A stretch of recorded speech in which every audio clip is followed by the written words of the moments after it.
la mobilisation que nous avons vue au niveau national comme au niveau international, pour vous dire la vérité, moi ça ne m'étonne guère. Je l'ai répété ici que le monde entier est en train de suivre le Burkina Faso. Les gens nous ont traités de Wanyi, ils nous ont traités comme si nous étions des hommes sans conviction. Pourtant, on est obligé à un certain temps, surtout à un certain âge, d'assumer vraiment ses convictions. Quand le président est arrivé, nous l'avons écouté, nous avons pris, on a lu tout ce qu'il voulait faire pour le Burkina Faso. On a compris qu'il fallait déjà accompagner en tout cas ce combat-là. Et on est resté constant. Et aujourd'hui, on est fiers de se rendre compte qu'on ne s'est pas trompé de combat. Et justement, la première grande leçon que vous tirez? La première grande leçon, c'est d'abord pour le président lui-même. Parce que la responsabilité est devenue grande. Il y a beaucoup de gens, ici comme ailleurs, qui croient en lui. Qu'est-ce qu'il faut faire pour pouvoir mériter cette confiance? Parce qu'il est plus facile d'être premier que de se maintenir premier. Tous ces gens qui sont sortis, ce qu'ils demandent, c'est la liberté pour l'Afrique, la liberté pour les Noirs. Et les gens pensent que lui-là, il doit être ce leader-là qui va conduire l'Afrique en tout cas vers cette liberté. Comment lui, il doit faire pour pouvoir maintenir cette position, pour pouvoir respecter cette conviction? C'est ce grand combat-là maintenant qu'il doit mener. Et savoir qu'il est sur la bonne voie. Deuxième leçon. Non seulement il n'a pas versé le sang de quelqu'un, mais il est arrivé à conquérir le cœur du monde entier. Et dans ce combat, lui seul ne pourra pas. Il faut que les Burkinabés s'organisent pour effectivement l'accompagner avec toute leur énergie. Deuxième leçon. Parce que c'est la première fois dans l'histoire, c'est tellement important, je ne peux pas passer dessus. C'est la première fois dans l'histoire que le monde entier sorte pour soutenir un seul homme et soutenir un pays de cette manière. Les gens sortent pour soutenir des causes, mais sortir pour soutenir une seule personne comme ça, on n'a jamais vu. Donc c'est un honneur pour le Burkina Faso et on a le devoir de tout faire pour ne pas faiblir. La deuxième chose qu'il faut voir, c'est son entourage immédiat, parce que leur responsabilité est grande. Si Ibrahim Traoré est en train de réussir, ce n'est pas lui seul. Autour de lui, il y a des hommes qui travaillent. C'est vrai, c'est son nom qu'on scande. Mais c'est ça aussi la question du pouvoir. Il faudrait que ceux qui sont autour de lui se rendent compte que c'est eux qui seront les premiers, en tout cas à la ligne, pour pouvoir aider le président à réussir.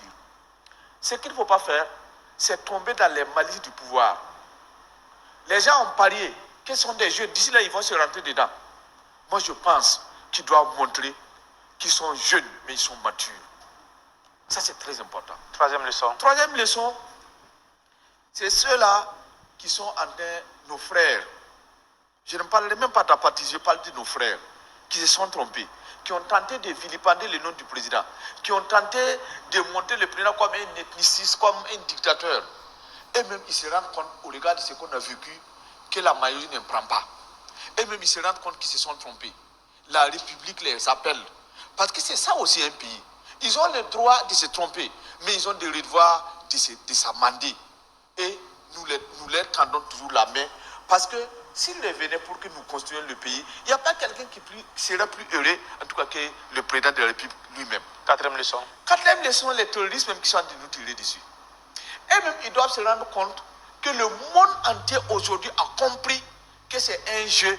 On les utilise comme des pions d'un damier pour pouvoir descendre un pays, pour que l'impérialisme puisse s'installer. Et je pense que c'est des hommes dignes. Il y en a qui sont allés là-bas parce qu'ils se sont trompés. Ils doivent comprendre que dans l'histoire, on ne doit pas les prendre comme les marionnettes qui ont déstabilisé encore l'Afrique. Et enfin, je voudrais dire, cinquième leçon. Lorsque, ça ce n'est pas une leçon, je voudrais dire seulement à toutes ces chaînes qui nous ont suivis.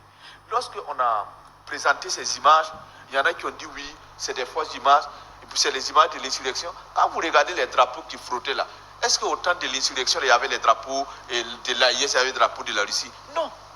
Lorsque ton ennemi ou bien ton adversaire a bien cultivé, c'est comme dit les Mossé, il faut reconnaître qu'il a cultivé.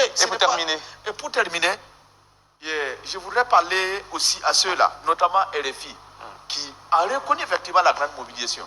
Mais il se pose des questions si des gens n'ont pas été soudoyés. Mais écoutez, il faut se réveiller. Tous ces gens-là qui ont pris un rond là-bas. Et même s'ils avaient été soudoyés, ceux qui sont sortis aux États-Unis, ceux qui sont sortis au Canada, ceux qui sont sortis au Kenya, ceux qui sont sortis en Allemagne, qui est allé là-bas pour les donner de l'argent?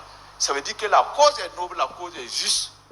ils pensent que de la même manière que ils se battent pour la liberté, en tout cas de leur pays, nous aussi nous sommes dans le même combat. Et je suis étonné. Parce que Trump, j'ai beaucoup de respect pour lui parce que c'est quelqu'un qui aime son pays. C'est quelqu'un qui aime, en tout cas, la vérité. C'est quelqu'un qui aime la justice. Et dans ses rangs, il ne doit pas laisser un homme de ce genre-là, en tout cas, noircir son gouvernement. J'en ai fini.